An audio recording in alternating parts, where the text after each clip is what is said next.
And we continue at 1:05 in the afternoon on the John Phillips Show. Mr. Randy Wangs in Culver City. I'm going to need Henry Lee for this one. It's happened yet again. BART went down for the first time this year. So public transit in Sacramento went down twice. Yes, those was copper wire theft. And now BART is down too? And that's just incompetence. And they all want us to get out of our cars and start riding the trains. Yes. Seems like it's working out well for us. 800-222-5222 is the telephone number. 1-800-222-5222. James Jacobs is the founder of ASAP Squatter Removal, the company committed to stopping property hijackings from squatters. He spent 7 years keeping his team safe inside California's most hostile private property takeovers. With their catchy slogan, "We don't play," ASAP Squatter Removal doesn't negotiate with illegal occupants. They remove them. Their services include surveillance, on-site tenant presence, access prevention, break-in response program, and of course, squatter removal. You can get them online at asapsquatter.com. James Jacobs, welcome. Hey, I'm on the show. How you doing? Well, thank you so much for stopping by. I guess we should start out with, how in the world did you end up in this business? That's a great question. I got into property management as I was getting my undergrad in business administration, and I was getting extra money. My boss was paying me bonus to remove squatters if I could figure out some tactics instead of having to pay the attorneys to do it. And it just so happened I got really good at it, and ended up starting my own business over the COVID era. Business was pretty hard, and then right after the rent hiatus, squatting just started rising, and it hasn't, slowed down since. Is this something where you pretty much have the market quartered, or is there an entire industry that exists of people who do something similar to this? Oh, that is a fantastic question. So when I got into this, there were quite a few businesses that were similar. And then they slowly started getting phased out.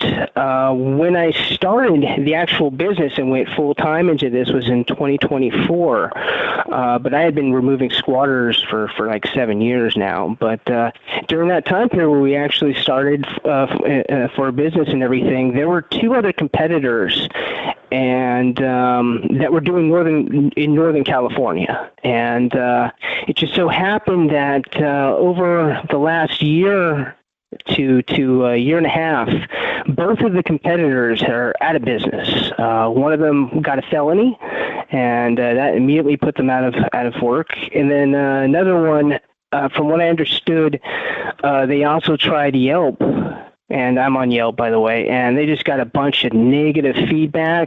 Apparently, people were complaining that their success rate was really low, so that just put them out of business too. But right now, currently, I have a monopoly on all of Northern California. My main competitors, if I'll get a shout out, are Squatter Squad in LA and Squatter Hunters over in Nevada. Those are my and Squatter Hunters normally was in LA, but I guess has now moved up there and is doing removal there. But those are my main competitors so far. But in Northern California, I basically have a monopoly right now. I'm surprised that they haven't given you a reality show yet, because I would imagine you see some things. Oh my God, you have no idea. If we want to get into it, I don't know how graphic your show wants to be. I know it's an intense show, and I love that you're pretty radical, and that's why I want to be on here. But realistically speaking, there is actually works of a show right now. I'm not joking. There's a news reporter who's flying over to California and is actually wants to do some videos of me doing some breach and clears, and I'm going to be training some of the guys because over the news and the publicity and so forth. We've gotten so much business that I can't. I mean, I have 3 dozen guys, and I can't. I don't have enough right now. So I need to actually hire on like maybe 3 times the staff that I have right now. So we have to do training, and they're going to actually film all that too, like what it takes. We have a 2-day academy that we train our guys. Obviously, I need to know that you are well equipped to be able to handle this job, because it could be a multi-million-dollar lawsuit at hand. That if there's a mistake, I mean, there's a lot at stake in doing something like this. There's a lot of risks involved. You have to take it very seriously, but there is actually some talks in this, and I have another producer who wants to work with us, and there's also a film crew. I don't want to give out the college, but there's they actually want to get involved in this too, which is also interesting. But there's being talks about some Netflix show proposal or whatever. I'm not involved, but there is something in the works. So I kind of find it interesting that there's so much hatred in terms of squatting. I think it's kind of unanimous, and I think a lot of it comes down to the misconception of what squatting is. We're not going after people who aren't paying their rent. We're not going after people who were invited onto the property. We're going after people who have no say in the property whatsoever. Landlords never met them. They've never had rights to the property. These are the scum that we're going after, and it seems unanimous that when people understand what we're talking about, that squatter rights are not tenant rights. We're not talking about the same thing here. That there seems to be some unanimous support that I was surprised about. What is the attitude among the squatters when you interact with them, when you deal with them? Is the attitude, hey, no one was living here. I live here now. This is my home. I don't care that someone else owns it. It belongs to me. Who the hell are you? That's a great question. So it's very scenario specific. There is no specific attitude, but I will try and break down the squatters into categories, if that helps you. So we got our first category is going to be your traditional squatter. This is somebody who is homeless, who is seeking shelter, probably just wanting to take advantage of the system for that means, but it's generally just for the shelter and so forth. So it's not, they're probably on the lower list. If you want to put them on a tier list ranking, they're probably at the bottom list. Okay, to give you an idea. All right, so then let's go to the next one. Next category is you have your organized crime. Okay, your gang member. We've caught all kinds of crazy stuff. We have kicked out MS-13, Norteños, Sereno, we've done Bison. We've taken on some pretty heavy ones already, okay? We have not taken on the Hells Angels or Bloods, Crips, or, the Mexican Mafia. We have not taken on any of these, but it seems like all of them aren't squatting. That's a distinction, is that they actually pay the rent, or they just own the property and they don't care, or they have it's better that way. So they're not even doing it like that. But these are gangs that are actually squatting right now. That is actually what is going on. It makes sense. Logistically, it makes sense. Why give up my information? Everybody wants a background check. Why go through that process of having some type of connection to that property? Well, you can just take a property. It's so easy to do. I mean, the laws are on my side. It's very difficult for the police to do anything about it. We've had property where the police know it's gang-infested property. It's actually a sling house, and everyone, they know this, but they're like, we just don't have the evidence, and we can't do anything about it. Situations, I'm not James, there's something wrong with your phone. I don't know if are you talking directly into the bottom of it, because we're not hearing you very well. Sorry. Hey, hold on. Let me adjust. Thank you so much, sir. Give me a sec. Yeah. Sorry about that. Is it a little bit better now? Is it a little bit better now? A little bit. How about now? Okay, yeah. A little bit better? Okay. Let's keep going. Yeah, some gang properties that we've done that are those sound evidence. There's like a meth pipe out or whatever, and it's even enough to turn over the property to where there's no Okay, let's search. call him back. We're going to call you back, James, because I can't understand you, and we need to get a clearer line than that. So we'll get James back on the line. Hopefully, we'll get a cleaner connection. Could you understand him there at the end? No. It sounded like he had a gag in his mouth. Let me text Adam. Can you get the guest back? His line was bad. I was doing talk to text. I feel like I'm rude when I say, hey, I can't understand you, but I couldn't understand him. It is 2026, and there's been so many advances in technology. You look at video podcasts, and people with just a laptop are able to stream in, and you see crystal clear audio.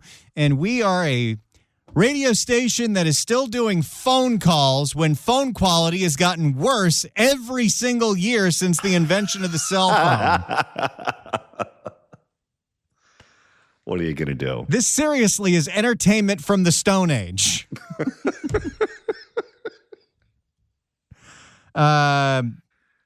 I have texted our screener. He hasn't read the text yet. So we're just kind of in a holding pattern. Now, wait, I think. Okay. I think he called back. I think now the call is being screened. If you're playing at home, the box is white. When the box turns yellow, then I can put him back on the air. So we're just waiting with bated breath to restart this interview because we've only got about 6 more minutes in this segment. Yeah, that's what I'm thinking. We're going to run out of time here. All right. Ready, Johnny? Let's go for round 2. All right, James, are you back with us? I'm back, sir. Thank you. Okay, that sounds better. Anyway, so I'll continue. So there's a lot in organized crime. We have sling houses. We even did a child sex ring at one of these. We did a meth lab. We did several meth labs. We've done. There's a lot to investigate. And then the last criteria is you got these professionals. These professional squatters who are literally just doing it to take advantage of the system, and they often are profiting. You have these people who make money and have jobs and are squatting. These people are to me, like real scum, A-list, top tier, because they're actually quite difficult. And a lot of them know the laws, and a lot of them will do extreme measures to try and stand their own grounds and make crazy claims that can just slow down the process, but we're very successful. Usually properties that we're not successful is because the client has lied to us or something. It's usually like these kind of things. But those are the different types of squatters that you're dealing with. And how they all respond is totally different. The professional ones, they will try and go the legal claims where they have many documents to support. They have not only that, they know how to go the legal route and extend things to where the process for removal can be years. These professionals can make it quite difficult in many ways. Besides just the actual squatting in terms of claims and so forth that they can try and do. I've seen things like where they're trying to put liens on the property and so forth for ridiculous reasons. You'd be surprised what somebody can do. We had this one squatter who was squatting in a commercial space, which is totally illegal, right? It's for residential only. Is this you can't squat in a school? Well, no, technically they had a business. And they were using some crazy laws. Actually, that was worse. That's a worse squatter. Remember that. If you really want to squat hard, start a business and squat in commercial, because you'll have more rights than you will squatting residential. It'll be even harder to remove you. So there's some crazy squatting going on right now in terms of the professional side. That's really, really scary and really going out of control. But if that gives you a good idea as to the situations that we're dealing with. How often does it get physical when you tell them to leave? Okay, so I have a database that I keep track of that. I got database of all the jobs we've done. 21.7% is squatter retaliation.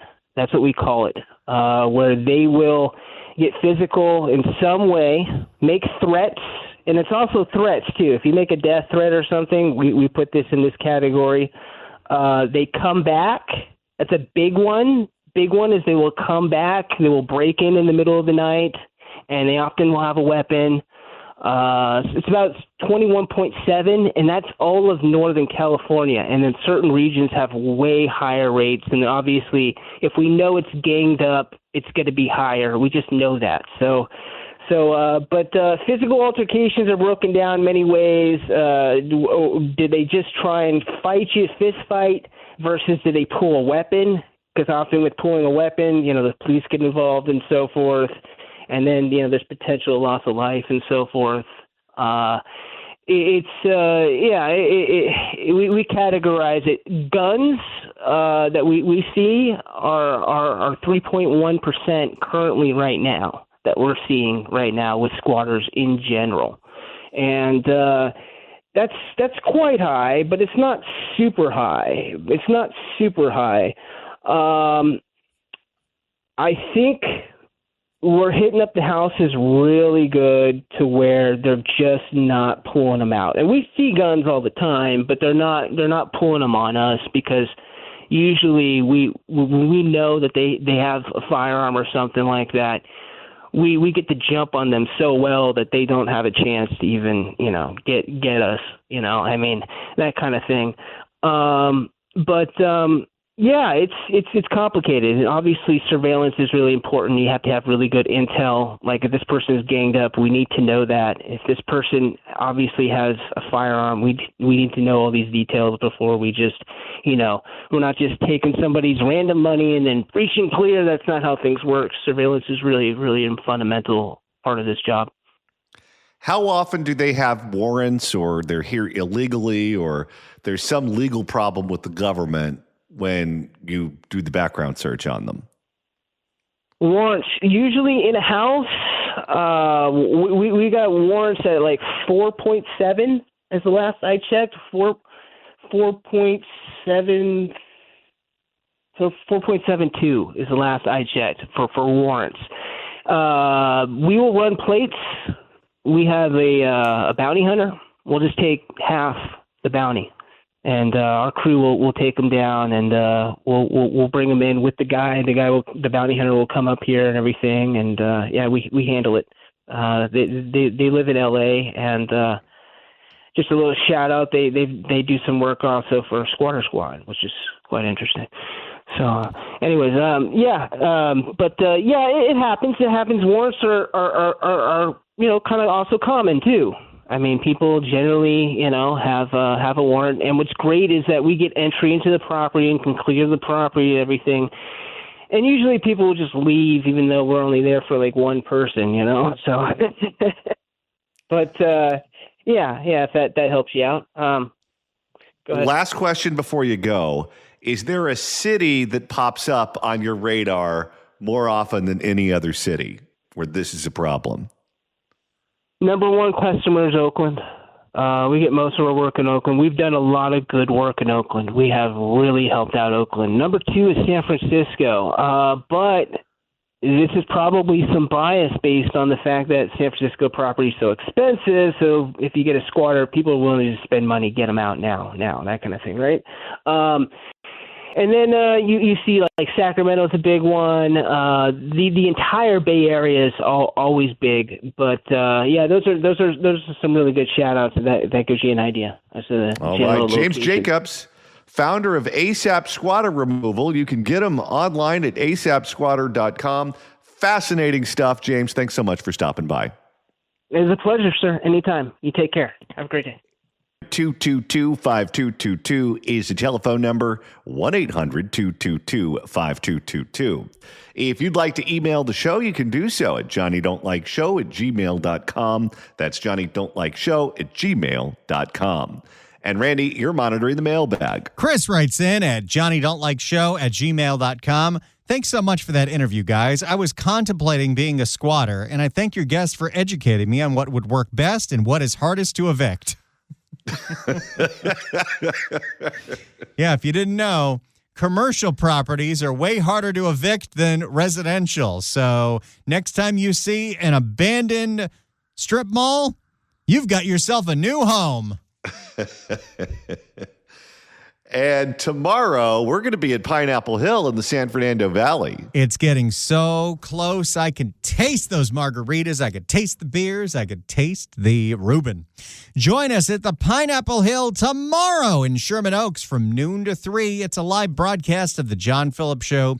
Great food, great drinks on that beautiful back patio. Angela's going to be taking care of you. And we're going to have lots of special guests, including, of course, Susan Shelley from the Howard Jarvis Taxpayer Association.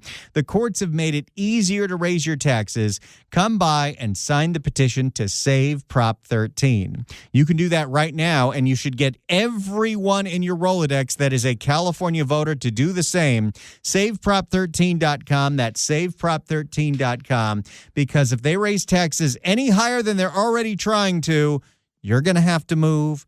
I'm going to have to move. We're all going to have to move to Arizona. So we'll tell you more about your taxpayer rights and protecting Prop 13, but come by, sign the petition, drop them off, get your friends and family involved, and we're going to have a good old time at the Pineapple Hill in Sherman Oaks tomorrow from noon to 3. And right now, it's time to reopen the California Crime Blotter. It's happened yet again. It's Wild Wild West out here. It's the California Crime Blotter with John And Randy. And Randy, this edition takes us to the city of Whittier. In the Whittier Narrows, there are tunnels. And in those tunnels are where criminals like to ditch stolen cars and strip them for parts. Wait. Don't you mean that's where they ditch stolen Kias? There are other cars that are stolen besides Kias, John. Hondas? More than just Hyundais. You know how many cars are stolen every single day in Los Angeles? Why don't you type that into your Grok box while we start this story? Here is Fox 11 in Los Angeles. Only on Fox 11 tonight, a look inside LA's mysterious tunnels, where some believe criminals hide stolen cars out of sight after Fox 11 exposed the conditions last fall. I mean, when the police give up on a high-speed chase, where do you think that stolen car goes? It goes underground, my friend. In a report seen by more than 1 million people on YouTube, authorities stepped in, clearing encampments and trash above the ground. Fox 11's Matthew Seedorf live back out there tonight in Pico Rivera with this update. Matthew, what'd you find? Well, coming back out here, we really didn't know what to expect, but after that first report, so much attention was focused on the tunnels. Tonight, we had to go inside. That's right. Seedorf is spelunking. Okay, in the city of Los Angeles, 71 cars are stolen every day. Every single day. That's how many tunnels we need for all these stolen cars. Isn't that if you think about that just as a daily statistic, it makes you want to pull your hair out because that's how awful crime is in this city. Okay, here's what Grok also says. Theft numbers peaked in recent years, e.g., 2023 saw highs driven by factors like the Kia Hyundai Challenge viral trend. But 2024-2025 data shows declines nationwide, drops of 17 to 23% in some periods, with California and LA following suit. 13% statewide drop, and in 2024, that was in 2024, and reductions also in 2025. Going inside this tunnel, see if we can see anything inside. An exclusive first look inside LA's mysterious tunnel system. It is pitch black in here, except for the light on the camera. Total darkness, where an inside source claims criminals drive stolen cars to disappear, strip down, and sell for parts. The circle of life. How much of the economy of Los Angeles, the second biggest city in the country, is the theft economy? Stolen cars, stolen copper wire, stolen everything. How frequently are stolen cars ending up right here? I would say on average at least once a week. Fox 11, the Once a week, they find a stolen car in the tunnel. Fox 11, the only media inside Whittier Narrows on a tour with U.S. Army Assistant Secretary Adam Tell. Pieces of car, it's a mess. Right, it's a mess. Crews Wednesday clearing out the final remnants of more than 230 homeless encampments. We have encountered were 85 individuals, 58 of them accepted services. It was really as a result of your reporting. So not only is it a bunch of stolen cars, there's a bunch of people living in the tunnels. Boy, that reminds me of Las Vegas. Isn't that where all the homeless people live underground? Yes. And now here's what I want to know. Since the county of Los Angeles is about to do their Lhasa homeless count, are they counting the people in the tunnels? I don't think they are. Good question. I don't think they go down there. We got a whole underground society. Accepted services. It was really as a result of your reporting that we are here today. It was being overtaken by criminals and homeless people. And so we wanted to make sure that under President Trump's leadership that that's taken care of. LA County and federal teams here have hauled away almost 20,000 cubic yards of trash since...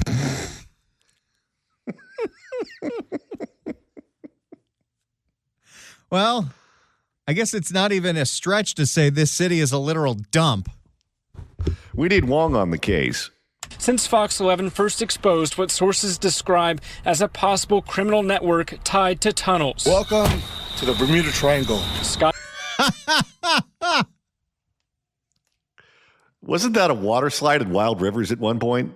To the Bermuda Triangle. Skyfox above a recent police chase where a driver in a stolen truck raced into the tunnel to vanish in front of deputies.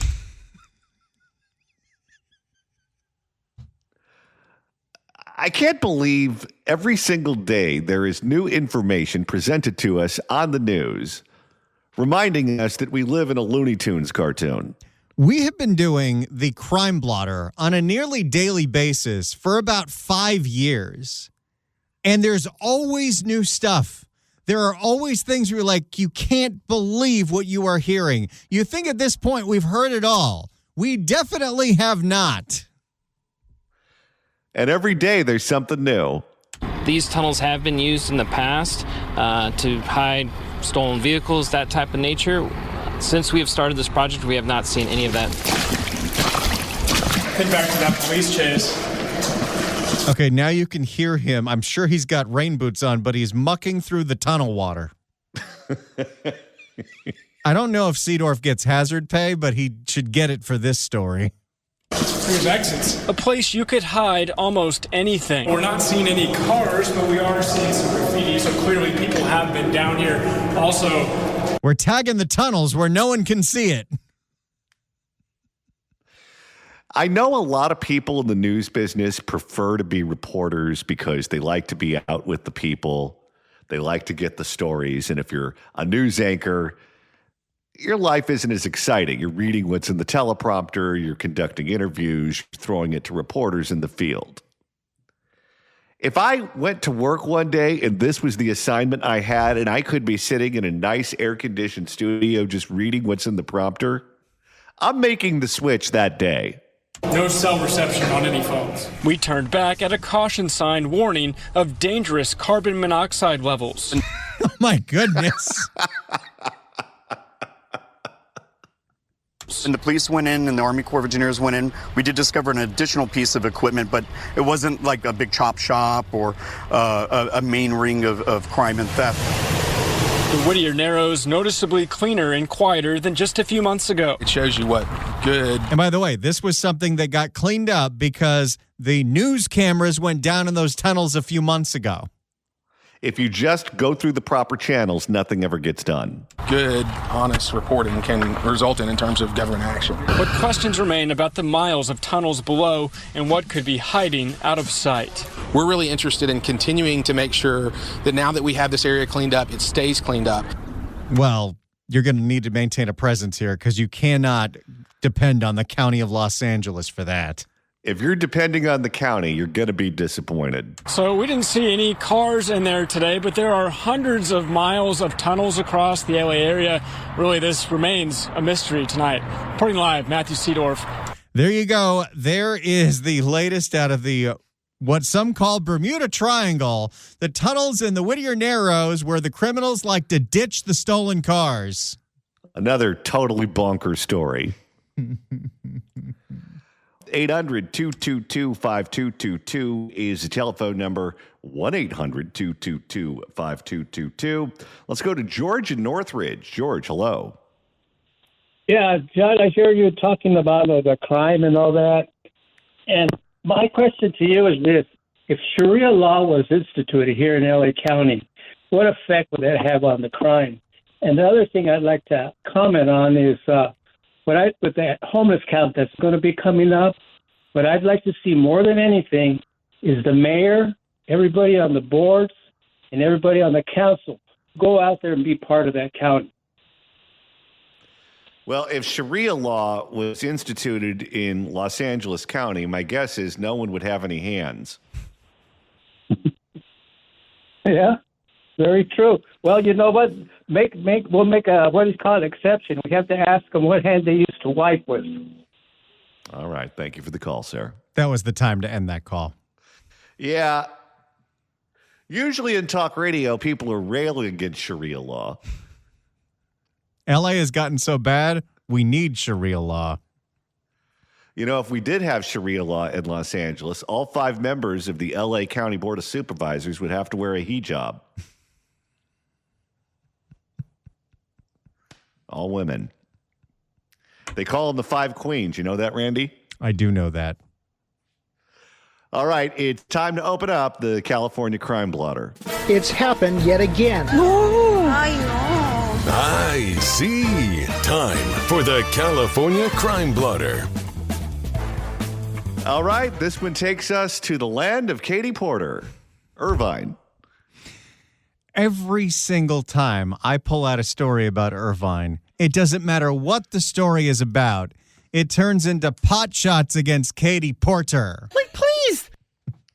Well, I just want to make sure that Paul didn't get inducted into a gang. Paul! Just to give you a little difference in the levels of crime facing a place like Los Angeles and the levels of crime facing a place like Irvine, the biggest crime story in Irvine is a porch pirate that stole a rug. That's not kind. But it's more interesting not just to what they stole, but what they left behind. For more, we go to CBS in Los Angeles.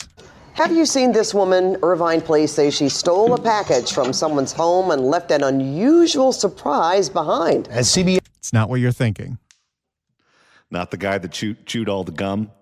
Usual surprise behind. As CBS LA's Michelle Gili tells us, police need your help solving this bizarre porch pirate case.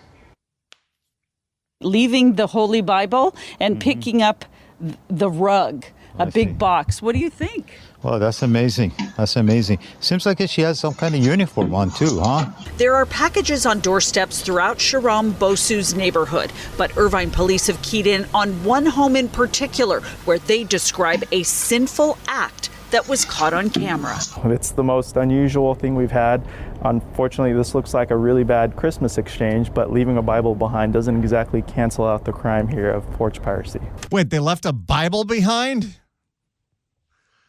So wait a minute. Were they the Jehovah's Witnesses and they were going door to door passing out Bibles? And while they were passing out Bibles, they liked the mat that was out front and they decided to steal it? Maybe they stole the Bible from a different porch and realized I got no use for this. And so they dropped it off when they stole the rug. So you think they stole the Bible? They were flipping through it. They got to the part where it says, "Thou shalt not steal." And they said, "Who needs that?" And then they left the Bible and they stole something else. On December 23rd, a homeowner on Alexandria called officers to report finding this Bible study book near the front door. Missing was a $90 area rug that had been delivered.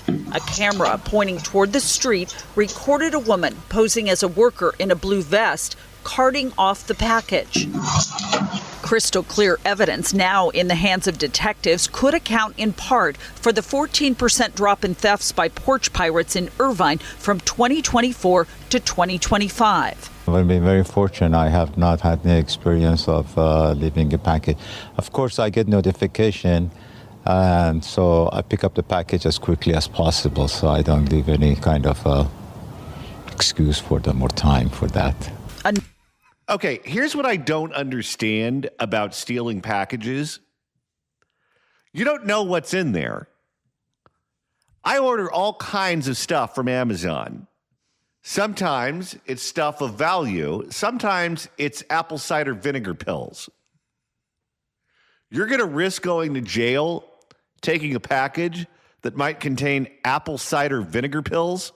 It's like a gotcha game. You never know what you're going to get. That's part of the thrill of the steal. Excuse for them or time for that. Another unusual clue that police hope will help them track down the thief is her car. Big orange and red flames are plastered along the driver's side. Flames on the side? That's not very inconspicuous. It sounds like the car that Kevin Arnold used to drive around in on the Wonder Years when he was delivering the Chinese food. Some people will drive their personal vehicles as contractors, so it's definitely not uncommon, but for a car to have these flaming decals on the side, it definitely will stick out to somebody. In Irvine, Michelle Geely, CBS LA. So if you see a car driving around Irvine with flaming decals, you know that they're a rug thief and they don't care for the Bible. Okay, if you're going to commit crimes in your vehicle, wouldn't you want a vehicle that just blends in? Sometimes the criminals are not necessarily the smartest among us. But if you dress up your car like it's Bam Bam Bigelow, everyone's going to notice. Now, do you think the decals were stolen off of someone's porch? Probably. The whole world is a shopping cart to this person. I do not understand why anyone puts a personalized license plate on their car. Yeah, I really don't. That one I don't get. Because guess what? If you cut someone off in traffic or someone's mad at you for one reason or another, it's real easy to spot you if you have something cute and memorable on your license plate. Well, there's a reason they call them vanity plates, because the people who do that are super vain. I wouldn't put a bumper sticker on my car. People treat their cars as if they're just portable billboards. I would put a bumper sticker for the radio station on my car, but we've been too cheap to make those for about 20 years. But who does that anymore? Okay, we know what political candidates you support. We know that you enjoy seeing the little kid peeing on the Ford logo. Your kid is an honor student at your local middle school. What about baby on board? Is that okay? Or how about when they dedicate it to a deceased relative? This 84 Camry is dedicated to Rogelio. And by the way, that's not a compliment. If your car can't pass a smog test, you think Rogelio is happy with that association? I wouldn't be.